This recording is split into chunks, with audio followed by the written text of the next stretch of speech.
Oke, kembali lagi bersama kami di Saatnya Bicara, Saatnya Buka Suara bersama saya Rahmat Gustomi.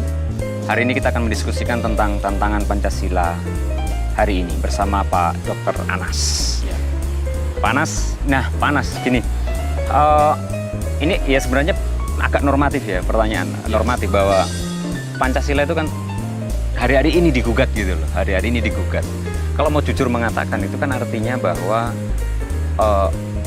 masyarakat kita tidak lagi memiliki keyakinan terhadap Pancasila. Gitu. Pertanyaannya adalah kenapa dan apa penyebabnya.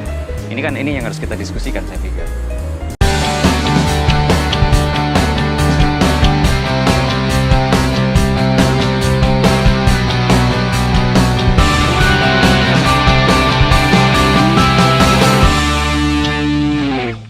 Kalau melihat dari aspek sejarah, sebetulnya kita bisa menyinggung problem masa lalu kita tentang bagaimana implementasi Pancasila ya di era Orde Baru yang terlalu menekankan pada penafsiran tunggal. Tapi yang lebih mendasar sebetulnya problemnya adalah soal bagaimana ketika Pancasila tidak diimplementasikan secara konsekuen gitu. Artinya tidak sesuai dengan makna yang diidealkan waktu itu. Gitu. Nah, tapi gini, itu kan kalau ngomong Orde Baru dan semacamnya, teman-teman dari generasi yang milenial, bukan milenial, generasi bawah itu kan nggak ngerti itu, apa itu Orde Baru kan. Bahkan mereka ngomong-ngomong seenak zaman kuto gitu loh. Nah, artinya jangan-jangan kalau kita ngomong ideologi, jangan-jangan benar-benar nggak fungsi itu. Kita ngomong tentang keadilan, banyak isu korupsi, banyak ini. Apa jangan-jangan problemnya itu, bahwa orang yang seharusnya ini Pancasila itu justru malah nggak Pancasialis. Para pejabat yang seharusnya menjadi motor Pancasila misalnya tidak Pancasila. Pasca reformasi justru lebih parah karena tidak ada guidance-nya, tidak ada semacam proses ideologisasi secara baik. Orang kemudian secara bebas kemudian tidak punya guidance-nya, arahannya, dan kemudian dalam proses kehidupan berbangsa dan bernegara pun sama sekali tidak menghiraukan nilai dasar fundamental Pancasila itu.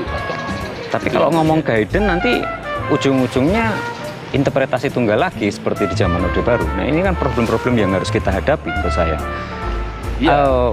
Karena bagi saya kemudian ketika begini, ide tentang negara Islam Indonesia misalnya ya, itu kan sudah ada dari dulu. Tiba-tiba hari ini tenggelam, terus hari ini muncul lagi gitu loh. Artinya jangan-jangan ada kebaruan perspektif di dalam Pancasila, di dalam negara Islam misalnya ya. Dulu sifatnya mungkin lokal, state gitu, sekarang menjadi global. Nah, kalau saya tanya, interpretasi kebaruan dari Pancasila itu apa? Atau itu justru yang tidak ada yang menjadi penyebabnya?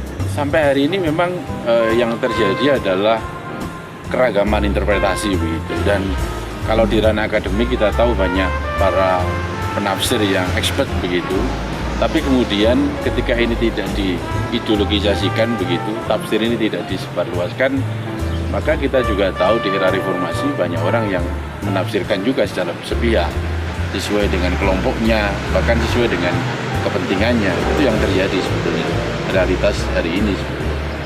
Berarti tantangan kita itu sebenarnya apa? Atau apakah, nah, ini kan kembali lagi ke pertanyaan tadi, kenapa kok ini sekarang diragukan gitu loh Pak? Kalau kita ngomong guidance nanti problemnya adalah dominasi, kemudian kalau ngomong ini, nah anak muda ini mau ditawarin apa ini anak muda soal Pancasila? Itu ngomongin Pancasila itu kan berat itu, PPKN gitu kan, hafalan. Kira-kira yang crunchy dan crispy gitu loh. Ya pengalaman mereka dalam memahami dan menghayati Pancasila itu sebetulnya yang hari ini mestinya harus kita dorong. Bagaimana mereka memahami tentang Pancasila untuk generasi milenial ya. Tentu saja kalau kita paksakan dengan guidance yang tunggal, yang besar itu, mereka saya kira menolak begitu. Karena itu tafsirnya terlalu mendasar. Jadi gini, kalau saya garis bawah ya kira-kira, mungkin boleh jadi kita itu tidak perlu muluk-muluk menginterpretasikan Pancasila dengan kata-kata mutiara yang indah tapi tak bermakna gitu. Ya, lebih baik kita kemudian memberikan ruang bagi bertemunya insan-insan Indonesia kan gitu ya kira-kira. Jadi biar mereka berdialog sendiri dengan alam mereka.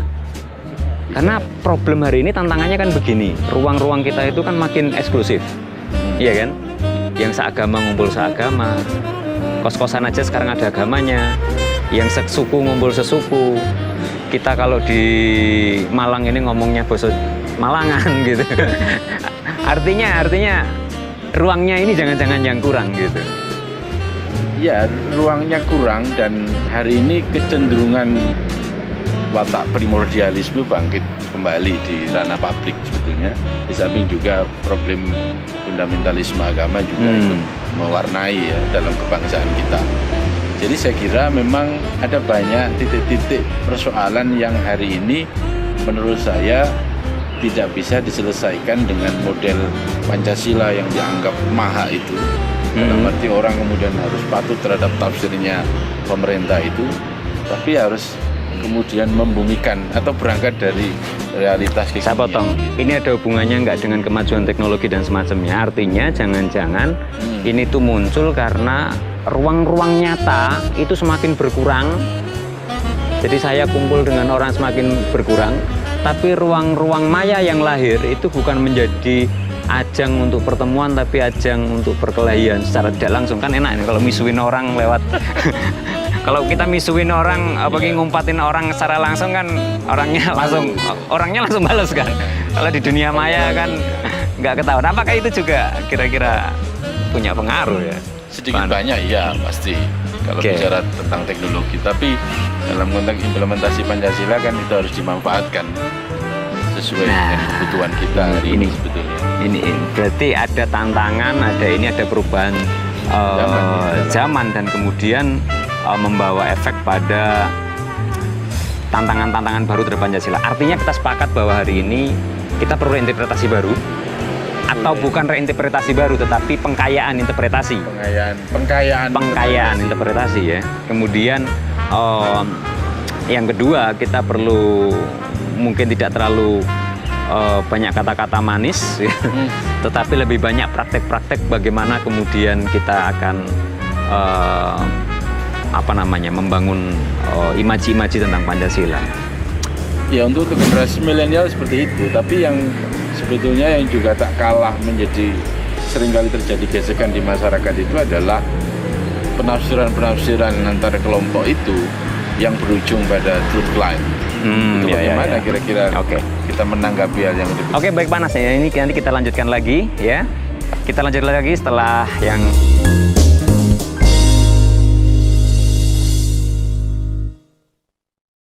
Panas. Nah ini tadi kita lanjutin ngobrol kita. Jadi problem kita itu tadi ada problem soal berhentinya penafsiran. Tapi jangan-jangan tafsir yang makna dari Pancasila itu juga mengalami pengkaburan. Sepakat nggak dengan itu, Pak Anas? Ya bisa saja disebut pengkaburan karena memang orang kan cenderung kemudian menafsirkan. Nah tantangannya itu disebabkan oleh apa itu? Pengkaburan itu? Banyak, bisa karena faktor global, bisa juga karena faktor mengklaim pada diri sendiri yang paling benar. Ini menarik ini. Artinya kita itu dari atas ditarik oleh tantangan global, dari bawah kita ditarik oleh yang sangat lokal gitu ya. Itu tantangan yang harus kita hadapi. Oke, kita bongkar satu-satu. Kalau global itu berarti tantangannya apa saja nih? Dari sudut pandang politik ada yang menarik menjadi satu negara yang sifatnya universal, kekhilafan. Misalnya itu ya. Ya, dari sudut pandang ekonomi, kapitalisme itu sifatnya global. Menggerus aspek yang. Nah, artinya begini, kalau ngomong Pancasila kemudian mengalami bukan pergeseran, tapi pembajakan makna jangan-jangan. Iya kan? Bisa juga. Artinya kalau Pak Anas tadi nyontoin gitu ya, misalnya itu berangkat dari pembajakan. Pembajakan itu kalau saya bayangin ya, peringatan Hari Kartini sebagai contoh gitu ya. Kalau kita bayangin tuh, itu kan seharusnya menjadi ruang bagaimana perempuan Indonesia memberikan makna terhadap aktivis perempuan gitu. Tapi justru yang muncul adalah kondenisasi gitu. Yang simbolis gitu. Kemudian semua mall membuat pegawainya pakai konde. Tantangan yang lain kemudian muncul resistensi dari kelompok anti feminis gitu yang juga terpengaruh oleh gerakan global. Jadi itu meaningnya menjadi blur gitu ya kira-kira. Iya. Kabur ya akhirnya. Kabur, bukan cuma kabur, malah dibajak mungkin bisa jadi kan gitu. Iya, untuk kepentingannya sendiri bisa jadi seperti itu. Ada yang membawa kepentingan politik, ada yang membawa kepentingan ekonomi, ada yang membawa kepentingan daerah atau kelompoknya sendiri begitu. Itu yang terjadi. Nah, tapi kalau kita ngomongin ini Pak, yang tantangan dari lokal gitu. Kalau saya mau sedikit usil itu kan jangan-jangan mereka menafsirkan lokal, kenapa kelokalan itu bangkit atau Calvinisme itu bangkit, itu jangan-jangan karena apakah itu karena sistem kita dengan adanya hari ini ya seperti banyak raja-raja daerah gitu ya. Ataukah itu karena selama ini mereka merasa tidak diuntungkan oleh meyakini sebuah ideologi. Sebagai contoh nih gini nih, saya nggak bayangin orang Papua mendefinisikan Pancasila atau Pancasila versi orang Papua. Itu kan jauh menarik loh. Jangan-jangan bagi mereka Pancasila adalah punya jalan gitu. Simple gitu kan. Sekali lagi selama tafsir dan implementasi Pancasila bersifat seragam atau penyeragaman, maka akan muncul chauvinistik atau kedaerahan yang memprotes negara atau pemerintah dalam konteks ini, khususnya ideologi Pancasila.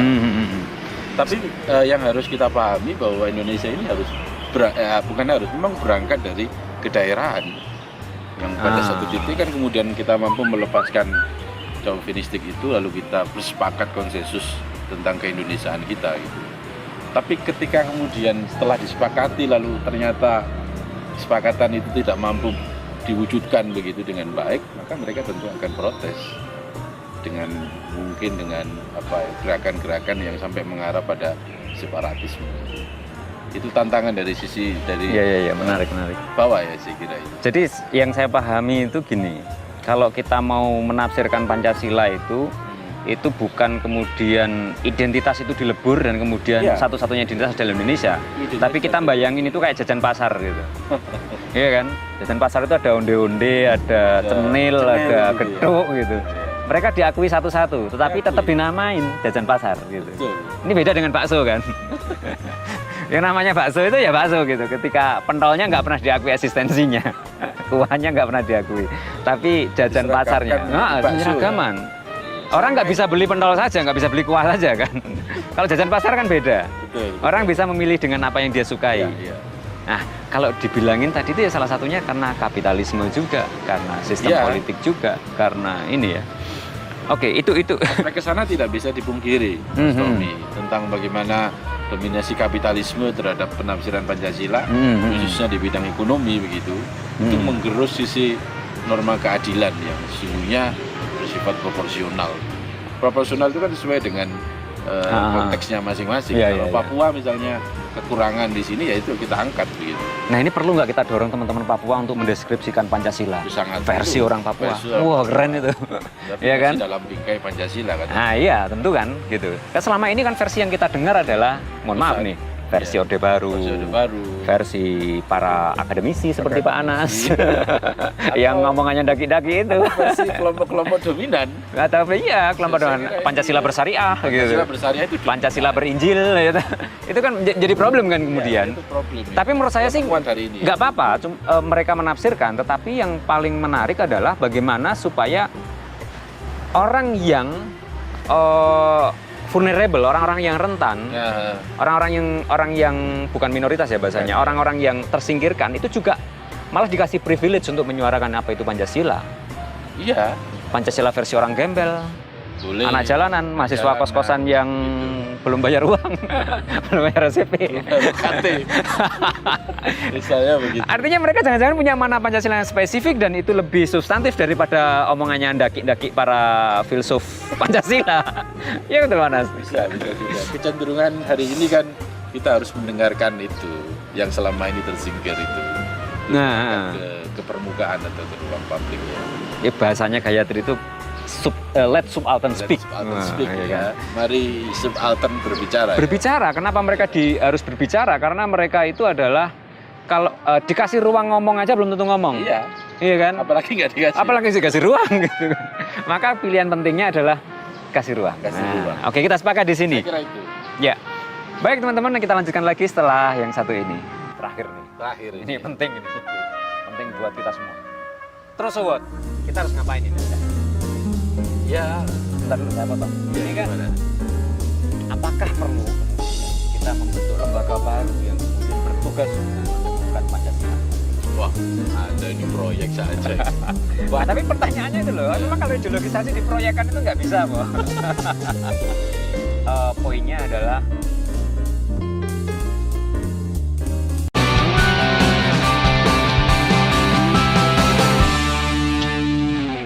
kembali lagi saatnya bicara, saatnya buka suara. Panas. Ya. Nah, ini terakhir nih. Terakhir Ini penting ini. Penting buat kita semua. Terus sobat, kita harus ngapain ini sekarang? Ya, Bentar dulu saya potong. ya, Ini kan gimana? apakah perlu kemudian kita membentuk lembaga baru yang kemudian bertugas untuk mendengungkan Pancasila? Wah, ada ini proyek saja. Banyak lembaga baru sudah banyak. Namanya ikhtiar, Pak. Menurut Anda gimana? Ya, kalau dianggap sebagai kerja-kerja peradaban ya pendidikan salah satu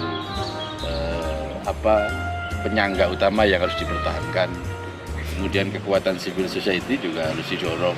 Tapi pertanyaannya itu loh, memang kalau ideologisasi diproyekkan itu nggak bisa, Pak. Siapa tahu, Pak? Bisa aja sih, tapi cenderungnya adalah kepentingan tertentu. Belum lagi nanti terjadi pertentangan-pertentangan. Iya. Saya pernah mendengar bahwa kerja-kerja ideologi adalah kerja-kerja tentang hati. Dan kerja-kerja tentang hati itu nggak bisa dimonetasi, Pak. Mungkin itu ya. Jadi poinnya adalah berarti tidak terlalu urgen untuk membentuk institusi Tidak baru. terlalu urgen menurut saya. Bahkan nyaris yang sudah didirikan beberapa 2 tahun lalu tidak punya peran sama sekali, tidak ada gaungnya sama sekali. Mereka hanya datang dari satu seminar ke seminar yang lain dan hanya membuat Dan Pancasila semakin digugat. dan Pancasila semakin Dan kemudian dimaki-maki, ini hanya proyek saja. kita tahu Oke. banyak orang tidak percaya Pancasila makin menguat gitu. Berarti begini ya, kalau kita bayangkan adalah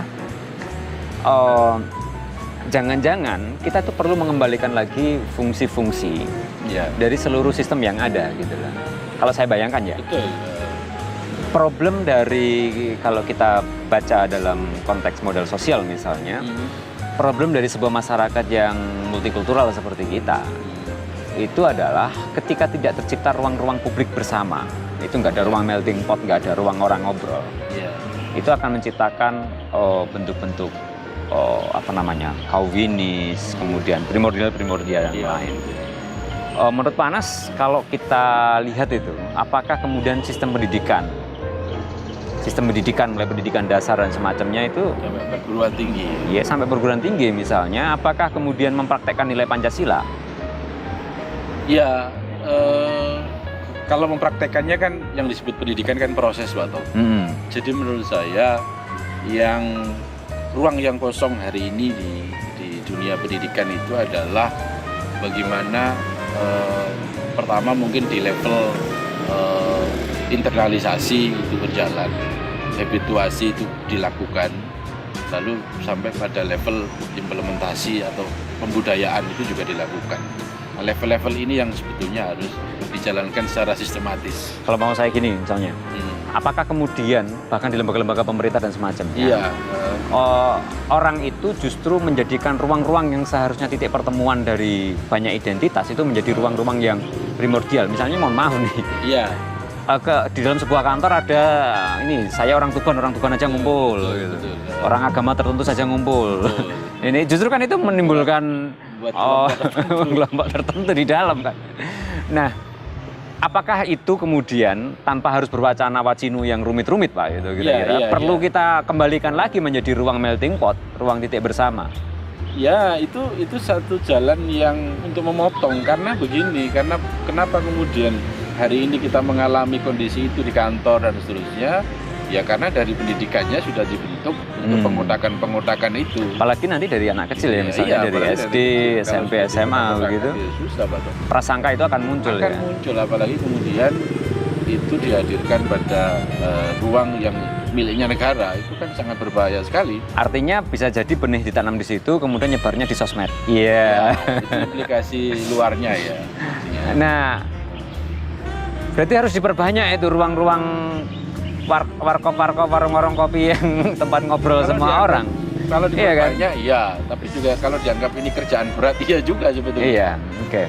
Artinya ini bukan hanya kerja pemerintah. Bukan. Kerja pemerintah mengembalikan fungsi pemerintah sebagaimana fungsinya. Iya. Iya kan? Ya Pancasila itu yang ngomong keadilan, ketuhanan, kesejahteraan. Itu penuhi ya. Penuhi kan? Kalau nggak gitu nanti pasti digugat kan? Jawab, gitu. keadilan dan seterusnya itu. Sedangkan masyarakat juga punya PR untuk kemudian membangun bahasanya adalah bridging, ruang-ruang bersama, gitu ya? Ya, itu salah satunya. Dan juga mendorong juga menurut saya masyarakat itu di samping membuka ruang-ruang bersama itu, tapi juga menurut saya yang di aspek pendidikan menurut saya juga perlu dikontrol oleh masyarakat. Iya betul. Karena kecenderungan pengkotakan itu kan muncul. Praktek-prakteknya kan muncul nih ya. Muncul. Misalnya kemarin di Jogja gitu. Ya. Ada orang meninggal gitu. Ya apalagi itu ruang sosial itu. Orang sudah meninggal gitu. Mungkin mayatnya nggak bertengkar. Ini yang bertengkar masih hidup nih kan. Sama juga yang terjadi di NTT begitu. Artinya ini problem serius bangsa kita gitu kan. Sangat serius sebetulnya. Tapi kita masih optimis kan, Pak Tom. Loh harus optimis. Harus optimis. Tapi pertanyaannya ini kalau Pancasila nggak, ini bubar nggak Indonesia? Saya kok pesimis ini kalau Pancasila nggak dipakai. Kita bertanya tentang komitmen kita hari ini semua, baik pemerintah maupun masyarakat. Nah ini. Kalau saya sih insya Allah. Asal ada proyeknya. Iya. Enggak. Maksudnya adalah, ya betul ini menjadi pekerjaan itu tidak harus kemudian dibebankan pada satu ini, tetapi orang yang merasa menjadi bagian dari. Dan menurut Panas Pancasila masih relevan kan kira-kira? Masih sangat relevan. Karena saya terus terang agak bingung juga seandainya misalnya negara ini ideologinya kita ganti, bagaimana cara kita berkomunikasi dengan orang yang berbeda agama, suku, ras dan semacamnya. Iya, apa penggantinya? Iya, satu agama aja beda-beda. Kalau tidak Pancasila terus apa? Iya, satu organisasi keagamaan aja partainya beda juga gitu.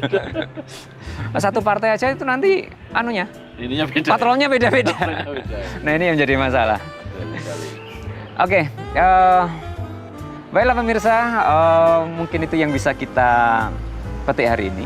Mungkin yang bisa kita ambil adalah bahwa Pancasila itu bukan hanya makna dari 1-2 orang, bukan hanya makna 1-2 elit, bukan makna 1-2 kelompok, tetapi itu adalah semua orang memaknai, khususnya masyarakat yang justru vulnerable atau masyarakat yang rentan. Dan ini yang harus kita perbanyak, ruang-ruang ini yang harus kita rayakan. Perbedaan is okay, tetapi ruang itulah yang harus kita perbanyak. Saya Rahmat Bustomi beserta kru yang bertugas pamit undur diri. Jangan lupa tetap saksikan Saatnya Bicara, Saatnya Buka Suara selanjutnya. Matur suwun, Pak.